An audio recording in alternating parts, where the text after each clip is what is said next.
Hello, everyone. I hope everyone is enjoying their 3-day weekend so far. Let's go ahead and just get it started off with the NASDAQ. The NASDAQ on Thursday was slightly up 0.23%, continuing the oversold bounce. However, for the first time this week, we were up every day this week in the first 3 days this week. Every session in my main high priced and or top stock scan, 85 to 90% of the scans were up. 85 to 90% of the William J. O'Neill AAII scan that I had was up, and overall in the market there were a ton of answers to decliners. Following such a severe beatdown, that's a very typical of what you see on an oversold bounce, and even further confirmation comes from the volume. Besides the 1 day this week on the reversal, we had lower volume every single day. Today's session, though, didn't have that oversold, or Thursday session, excuse me, it's Friday today, did not have that oversold bounce feeling to it. Still, it seemed pretty tired, and that selling to go out at the end of the day could be indicative of a market that is getting tired on the short term. S&P 500, similar situation. Volume was higher, but once again, coming options expiration was today, and coming off of the highs of the day leaves a little bit to the imagination on the up day for the index. Dow Jones Industrial Average barely down. Russell 2000 actually led the way up 0.54%, still well below its 50-day moving average. So while the tape did seem normal, there were really no amazing moves out of your growth stocks. Remember, these stocks have been severely battered. You can see that they're deep in bases. Look at Tesla. Look at Facebook. Look at Priceline. These stocks are going to look at price. That doesn't look good, guys. It's going to take a while for these charts to fix. And if you look at Google today down, I keep saying today, but just know it's Thursday, whatever.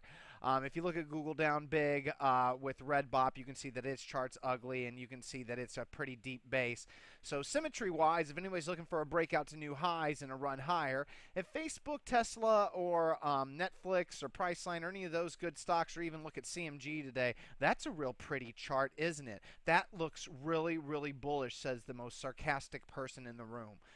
That's a very, very ugly stock, and you see that this one has been a long-term winner off the 2008 lows. You can see what might be in store for this market. But if these stocks are going to go to new highs, it's going to be very V-shaped and ugly. Volume patterns are wrong. For this to get symmetrical again, it's going to take weeks to months of base building. Then you're going to need to see volume come on the right side and breakouts before you really fall in love with this market. But the way stocks are acting, I just wouldn't count on that. And plus, let's look at our leaders. I mean, it's pretty impressive, the volume. Look at FXEN. I mean, the oil space is just getting really hot. All of our new longs are doing really well, especially in the transportation and oil energy area. SD breakout, NBR, doesn't matter if they're big, if they're small, COP, MRO. We've got breakouts, and as long as I see these things leading, it makes it hard to believe that we're going to have a rip-roaring new bull market anytime soon. Seems to be more inflationary than anything. And on top of that, look at what stocks dominated my scans on Thursday. You rarely see this, and this could be a precursor to more things to come, possibly on the Russia-Ukraine front. HII looks good. I wouldn't buy it because if you look at arithmetic charts, you can see that these things are actually deep in bases.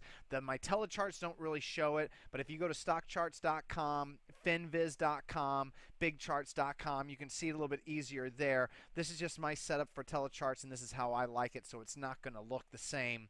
For the symmetry wise, it's going to look on those stocks. But just to see ESL, COL, and all these stocks start to make moves and all show up in my scans on the same day, that's a big, okay, I'm aware of this now because aerospace defense stocks lead in bear markets, but whenever they're all showing up like this, like I said, it could pertain that war is around the corner. Orb, that was the other one. I was trying to think in my head which other one. Orb. So we have energy, we have defensive stocks, we have high growth stocks looking like crap. Is there still some money to be made? Yes. Unfortunately, I made a decision yesterday that cost me money. Or actually, I made a decision Wednesday that cost money.